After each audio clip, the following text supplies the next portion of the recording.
appalto, lavoratori che richiedono con forza uno spiraglio di apertura rispetto a questi temi. È vergognoso, vergognoso, vergognoso.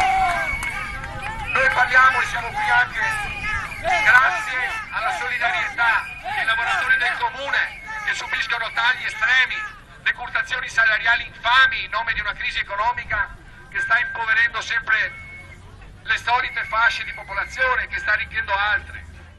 I lavoratori coinvolti sono più di 400, all'incirca 450 lavoratrici e lavoratori di tutti i servizi in appalto, quindi stiamo parlando praticamente della totalità dei lavoratori che mantengono appunto e che consentono l'apertura di tutti i musei civici veneziani.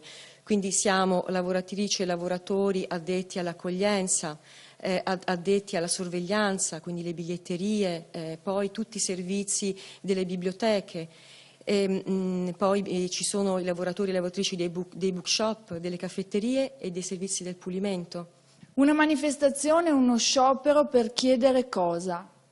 Una manifestazione per chiedere per il prossimo cambio di appalto che avverrà nel marzo del 2017 le piene garanzie di mantenimento dei nostri posti di lavoro alle stesse condizioni economiche, normative e contrattuali e soprattutto in questo momento di mobilitazione l'apertura di un vero tavolo di trattativa, perché adesso dopo 3 scioperi, oggi appunto è stato il terzo sciopero dopo le straordinarie giornate di mobilitazione che abbiamo messo in campo il 29 e il 30 luglio.